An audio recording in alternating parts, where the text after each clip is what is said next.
आपने digital marketing का course तो कंप्लीट कर लिया, चाहे वो फ्री कोर्स के थ्रू या फिर पेड कोर्स के थ्रू या फिर कहीं ऑफलाइन आपने सीख लिया है।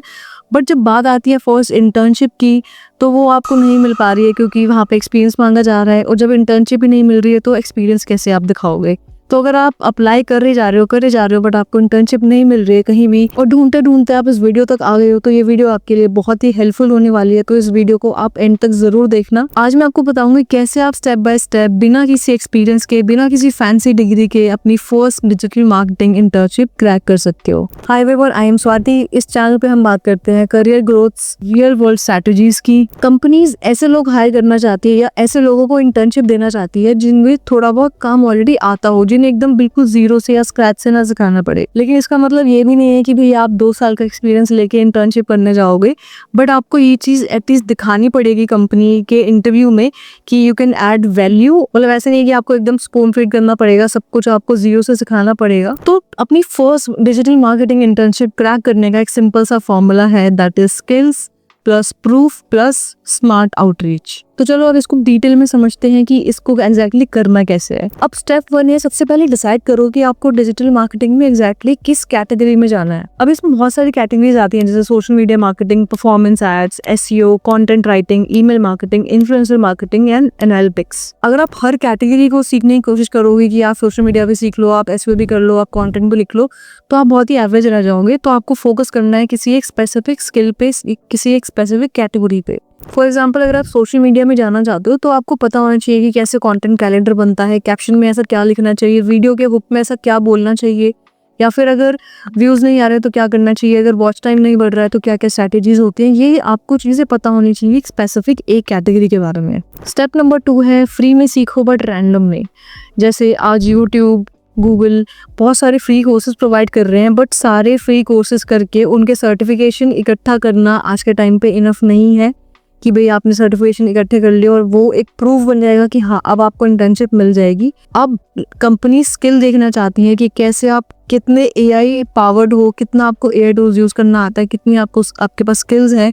वो सर्टिफिकेट के बेसिस पे आपको सिर्फ इंटर्नशिप नहीं देने वाली है। तो आप जिस भी कैटेगरी को चूज करते हो, अगर आप सोशल मीडिया चूज करते हो तो आप उसका पोर्टफोलियो बनाओ कि आपने इस पेज को इतना ग्रो करके दिखाया है। 1 महीने में आपने कोई पेज बनाया था, उसके आपने 1000 फॉलोअर्स कर दिए। या फिर अगर आपने एसईओ सीखा तो एसईओ को करके देखा कि आपने किसी ब्लॉग को ऑप्टिमाइज करके दिखा दिया। या फिर अगर आपने ईमेल मार्केटिंग करी तो उसमें आपने ट्रैक करा कि आपने जो ईमेल भेजा था तो उस पर कितने ओपन रेट्स थे या उस पर कितने बाउंस रेट, उसका क्या परसेंटेज था। तो इस तरह से आप जो सीख रहे हो उसको अप्लाई करना सीखो, ताकि जब इंटर्नशिप के लिए आपका इंटरव्यू होगा तो आप वहाँ पे बता पाओगे कि जो चीज़ें मैंने सीखी हैं वो मैंने अप्लाई भी की हैं, वो मैंने ट्राई भी करी है। स्टेप नंबर 3 है, फिर रेज्यूमे नहीं, आपको पोर्टफोलियो पे काम करना पड़ेगा। 2026 में इतने सारे एआई टूल्स आ चुके हैं ना कि सिर्फ आपके रेज्यूमे के बेसिस पे शायद आपको इंटर्नशिप भी मिल पाएगी। क्योंकि अगर आप सिर्फ रेज्यूमे में ये लिख दोगे कि पैशनेट डिजिटल मार्केटर या हार्ड वर्किंग, बुक लवर, इस टाइप की चीज़ें अगर आप लिखोगे तो वो स्टैंड आउट नहीं कर पाओगे, आप अट्रैक्टिव नहीं लगेगा वो। तो आज बहुत सारे एआई टूल्स हैं, कैनवा से बहुत इजीली आप अपना पोर्टफोलियो बना सकते हो कि जिन जिन कैटेगरी, जैसे मैंने बताया, आपने जो भी कैटेगरी चूज़ करी है, let's say social media marketing choose करी है, तो उसका आप कोई भी अपना ही पेज बना दो यार। उस पर आप अच्छे से कंटेंट डालो, कैप्शन, हुक, कैसे भी सब कुछ एडिट वगैरह सब आप उस पर डालो और उसकी आप ग्रोथ दिखाओ कि मैंने ये अपना पेज बनाया था, या किसी भी रिलेटिव का कोई भी पेज बना दो और वहाँ पे आप दिखाओ कि आपने 30 डेज में इतना कंटेंट डाला था और उससे आपको 1000 फॉलोअर्स मिल गए या फिर 500 फॉलोअर्स मिल गए। रिजल्ट दिखाओ उसका। अगर आप पोर्टफोलियो दिखाओगे तो वो ज़्यादा स्टैंड आउट करेगा। देन आप रेज्यूमे बना दो कि आपने यहाँ से इंटर्नशिप करी है, फलाना इंस्टीट्यूट से आपने कोर्स किया हुआ है। वो चीज़ें शायद स्टैंड आउट ना करें और वही रीज़न हो सकता है कि आपको इंटर्नशिप नहीं मिल रही है कहीं भी। तो आपको फोकस करना है ज़्यादा पोर्टफोलियो बनाने पे। तो जितने भी एआई टूल्स होते हैं जिससे आप इजीली बना सकते हो पोर्टफोलियो, तो वो वेबसाइट्स में सारी डिस्क्रिप्शन में ऐड कर दूंगी, आप वहाँ से चेकआउट कर सकते हो। अब स्टेप 4 है कि स्मार्ट तरीके से अप्लाई करना सीखो। तो जैसे आपको पता है कि जैसे ही लिंक्डइन पे कोई भी पोस्ट आता है तो वहाँ पे इजी अप्लाई का ऑप्शन होता है, तो एकदम से ये वहाँ पे दिखता है जैसे हम अप्लाई करने जाते हैं तो कि भाई 1000 लोगों ने अप्लाई कर दिया है वहाँ पे, तो फिर हम थोड़े ऐसे डिमोटिवेटेड हो जाते हैं, हमें क्यों मिलेगा ये। तो उसका एक मैं तरीका बताती हूँ आपको।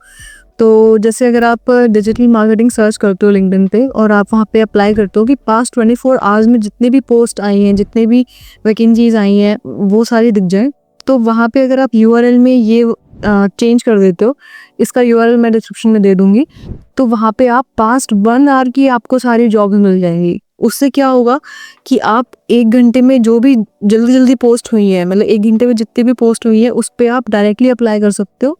तो आपको पास्ट 24 आवर्स तक वेट करना नहीं पड़ेगा, आप जल्दी अप्लाई कर सकोगे। तो एक तो ये एक ट्रिक है जो मैंने अभी रिसेंटली मुझे पता चला कि आप 1 घंटे वाली पोस्ट भी पे भी अप्लाई कर सकते हो जल्दी। तो यहाँ पे चांसेस हो जाएंगे कि आपका रिज्यूमे पहले शॉर्टलिस्ट हो जाए या फिर आपको पहले इंटरव्यू के लिए बुला ले।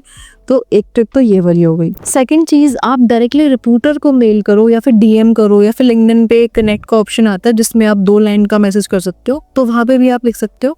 और मैं बोलूँगी कि आप लिंक्डइन पे ज़्यादा से ज़्यादा एक्टिव हो जाओ, जिससे कि आप जितने भी अलग अलग कंपनीज़ के मैनेजर्स होते हैं या फिर मार्केटिंग में, जैसे आप डिजिटल मार्केटिंग की बात कर रहे हैं, तो जितने भी मैनेजर लेवल पे लोग हैं उनकी आप पेज फॉलो कर लो। क्योंकि क्या होता है कि वो लोग जब भी कोई वैकेंसी आती है कि अब इंटर्न्स की हमें रिक्वायर्ड है, तो वो अपने पे भी रिपोस्ट कर देते हैं उसको।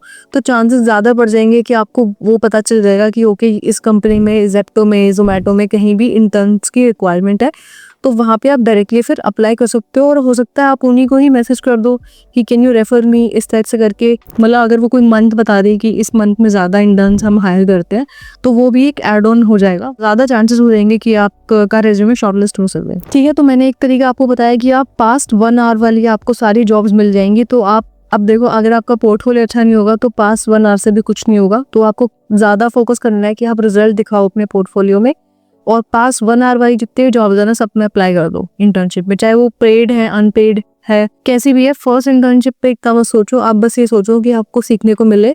जो पोर्टफोलियो आपने बनाया है उसको कैसे आप 10x कर दो, कि जितना आपने उस पोर्टफोलियो को बनाने में जितने एफर्ट्स करे थे ना, उसके आप 10x कर दो और देखोगे कितना ज़्यादा आप सीखते हो। एक एडवाइस और मैं इसमें दूंगी कि आप ऐसे इंटर्नशिप मत ज्वाइन करना जहाँ पर रेपिटेटिव काम करवाया जा रहा है आपसे, क्योंकि बहुत कंपनीज में इस तरह से भी उनको लगता है कि भाई ये वाला काम करवाना है तो हम इंटर्न हायर कर लेते हैं।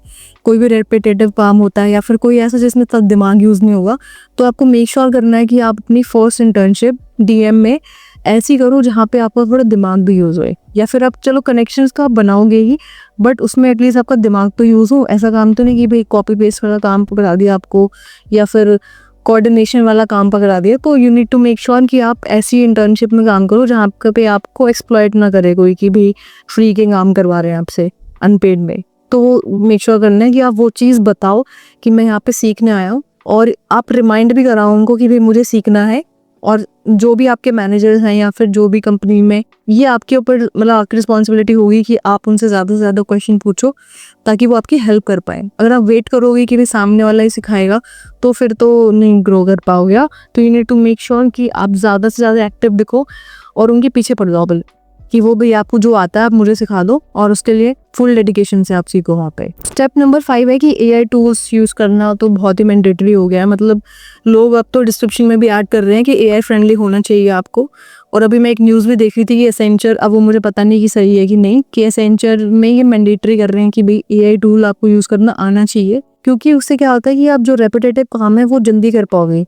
तो वो नॉलेज होना ज़रूरी है कि आपको पता होना चाहिए। क्योंकि कई बार ऐसा होता है कि हमें भी नहीं पता होता है, सामने वाला जो एआई बहुत जल्दी ज़्यादा एक्टिव रहता है उस चीज़ में, वो रिकमेंड कर देते हैं कि ये टास्क तो वही ना कर देगा, वो वाला एआई टूल कर देगा। तो you need to be active कि कौन सा एआई टूल आपकी फील्ड में काम को जल्दी कर सकता है। ठीक है, तो भाई यही सारे स्टेप्स थे जो मुझे लगता है कि काफ़ी हेल्पफुल करेंगे आपको अगर आप फर्स्ट इंटर्नशिप करने जा रहे हो। और देखो, कोर्स कंप्लीट करना इजी होता है, सर्टिफिकेट इकट्ठे करना बहुत इजी होता है, यूट्यूब वीडियो देखना बहुत इजी होता है, बट मेन जो मेहनत आपकी लगेगी ना वो पोर्टफोलियो में लगेगी। कैसे आप अपना पोर्टफोलियो बनाते हो, कैसे आप अपने काम को दिखाते हो, और जब आप इंटर्नशिप करने लग जाते हो वहाँ पे आप कैसा आपका वर्क एथिक होता है। तो वो जो 3 महीने की इंटर्नशिप है ना, वही डिफाइन करेगी कि आपका करियर उस कंपनी में है कि नहीं, या फिर आपको स्विच करना पड़ेगा, या फिर आप एम्प्लॉय में कन्वर्ट होते हो कि नहीं होते हो। क्योंकि ऐसे बहुत सारे एग्जाम्पल्स देखे हैं। इवन मैंने जेप्टो और जोमेटो में भी ऐसे देखे हैं कि उन्होंने एज अ इंटर्न ज्वाइन किया था एंड आज वो मैनेजर लेवल पे है वहाँ पर।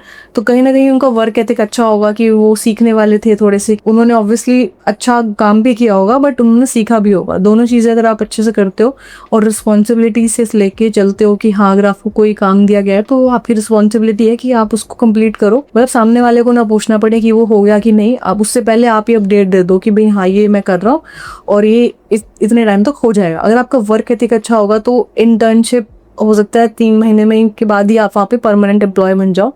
तो यही मेरी एडवाइस थी। आई होप ये वीडियो आपकी काफ़ी हेल्प करेगी आपको। जो भी रिसोर्सेज की मैंने बात करी है पूरी वीडियो में वो आपको डिस्क्रिप्शन में मिल जाएंगे। So wish you all the best, मिलते हैं अगली वीडियो में।